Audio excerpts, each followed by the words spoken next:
شاید شما هم شنیده باشین که توی ترید 3 تا 5 سال فقط و فقط باید ضرر کنی تا بعدش به سوددهی برسی. این یه حرف چرت و کاملا دروغه. شریفی هستم و اینجا دنیای تریده. دوستان قراره در این دوره با هم هر آن چیز رو که نیاز یک تریدر بلد باشه تا به سوددهی برسه با هم یاد بگیریم. هر آن چیزی که استادای مطرح حال حاضر ترید براش پول کلانی دارن از دانشجوهاشون میگیرن رو اینجا به رایگان قرار تقویم نگاه گرم شما دوستان کنم.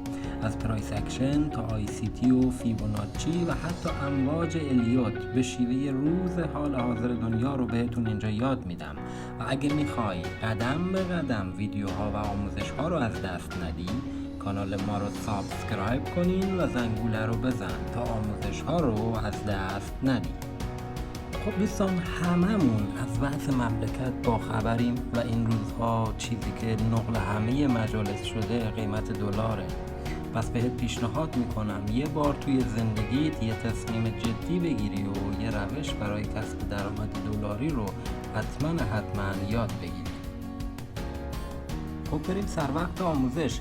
این جلسه قراره با هم انواع ساختار در بازار و حمایت و مقاومت رو یاد بگیریم و بفهمیم که اونها چه چیزی رو قراره به ما بگن. انواع ساختار در بازار رو با هم بررسی کنیم. خب بازار به 3 صورته: 1 نزولی، 2 صعودی و 3 رنج. دوستان من سعی میکنم شمرده صحبت کنم تا دوستانی که نوت برداری میکنن براشون سخت نباشه. خب ابتدا روند نزولی رو با هم بررسی کنیم. ببینید دوستان، روند نزولی رو چگونه توی چارت پیدا کنیم؟ توی یک روند نزولی ما سقف‌ها و کف‌های پایین‌تر رو خواهیم داشت و اگه یه خط از بالاترین سقف به سمت سقف‌های پایین‌تر بکشیم، یک خطی رو ما به سمت راست و پایین صفحه خواهیم کشید که به اون خط روند نزولی میگیم. پس مجدد تکرار میکنم، اگه سقف‌ها رو توجه کنید، سقف‌ها نه کف‌ها، رو زمانی که قیمت به سمت پایین حرکت میکنه با یک خط به هم وصل کنیم، ما خط روند نزولی رو رسم کردیم که خیلی حائز اهمیته و روی قیمت بیشتر مواقع تاثیر میذاره. حالا چرا میگم بیشتر مواقع و نمیگم همیشه؟ چون این رو بدونین که بازار هیچ موقع هیچ چیزی 100% داخلش نیست و هر کی بهتون گفت که من یه روشی دارم که 100% جوابه، بدونید داره دروغ میگه بهتون. دوستان بازار همیشه نهایتا 60 به 40 یا نهایتا 70 به 30 در میاد. دنبال یک شب پولدار شدن و توهماتی که توی این استا خوردتون میدن نباشین که کلاتون پس معرکه است. اما با اصول که پیش برین، من بهتون قول میدم که همونطور که من به 6 ماه به سوددهی رسیدم، شما رو هم به سوددهی میرسونم. البته اصولی است، دارم تکرار میکنم، اصولی و اصولی.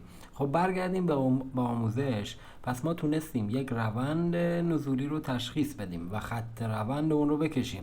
در یک روند نزولی فروشنده ها یا افرادی که معامله سل گرفتن قدرتشون بیشتر از خریداران است، یعنی عرضه یک کالا بیشتر از چیزیه که تقاضا داره و همین باعث نزول قیمت میشه. اما در ساختار بازار سعودی در این ساختار بازار کف و سقف‌های بالاتر رو تشکیل میده و ما اگر از پایین ترین کف یک خط رو بکشیم به کف‌های بالاتر وصل کنیم، یک خطی رو کشیدیم که بهش خط روند سعودی میگیم. توجه کنین دوستان، در اینجا ما کف‌ها رو به هم وصل کردیم. توی این روند خریداران قدرتشون بیشتره و تقاضا برای اون کالا بیشتره و عرضه کمتره، پس در نتیجه قیمت اون هم رشد میکنه تا جایی که دیگه تقاضا با عرضه یکسان بشه و زور خریدار و فروشنده برابر بشه که اون موقع بازار به حالت تعادل یا رنج میرسه که کفها و سقفها به موازات هم تشکیل میشن. در اون موقع بازار به صورت تعادل قرار داره و 80% مواقع بازار به حالت رنجه، یعنی نه صعودیه و نه نزولیه دوستان.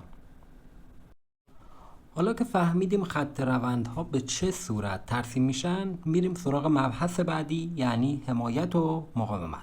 ببینید دوستان، زمانی که قیمت به سمت پایین میاد به یک نقطه‌ای میرسه که خریداران به تعداد بالا پندینگ بای گذاشتن و خیلی از فروشنده ها یا سلرها هم در اونجا قرار سیو سود کنن و از پوزیشن فروش در بیان. همین هم باعث میشه که قیمت بیشتر از اون پایین نره و برگرده بالا، که به این نقطه مهم ما حمایت میگیم و باهاش خیلی کار داریم آینده.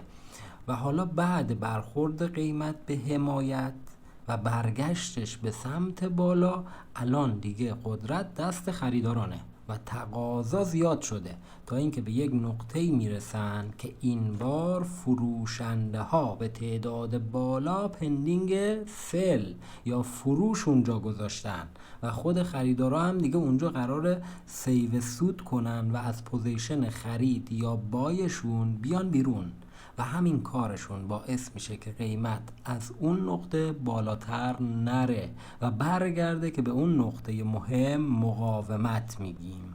کلن دو نوع حمایت و مقاومت داریم که حمایت و مقاومتی که افقی هستن رو استاتیکی میگیم.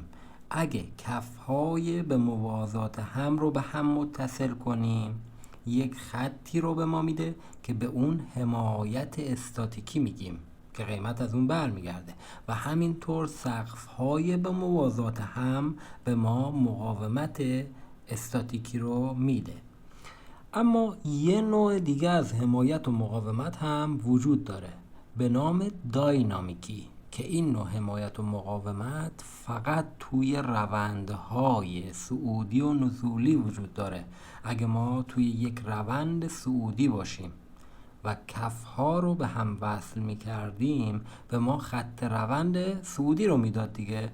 حالا این خط روند صعودی به عنوان یک حمایت داینامیکی هم شناخته میشه و اگه توی همون روند ما سقف ها رو هم با یک خط به هم وصل کنیم که به موازات همون خط روند صعودی مونه، به ما یک خط مقاومت داینامیکی رو میده که قیمت پس از برخورد بهش برگشته و همینطور برای یک روند نزولی هم صدق میکنه. و وقتی که ما این دو خط حمایت مقاومت داینامیکی رو روی یک روند صعودی بکشیم، در حقیقت یک کانال صعودی رو بین اون میتونیم ببینیم که خیلی به ما برای پوزیشن گرفتن میتونه کمک کنه. خب تا اینجا ما متوجه شدیم که روندها به چه صورت هستن و خط روندها به طور صحیح به چه شکلی باید رسم بشن و انواع حمایت و مقاومت رو هم با هم یاد گرفتیم. اما چند تا نکته مهم هست که فوت کوزه‌گری این مباحث به شمار میاد. پس 6 تنگ حواست رو به من بده و اگه میخوای نوت برداری کن. شمرده میگم که اگه میخوای نوت برداری کنی سختت نباشه.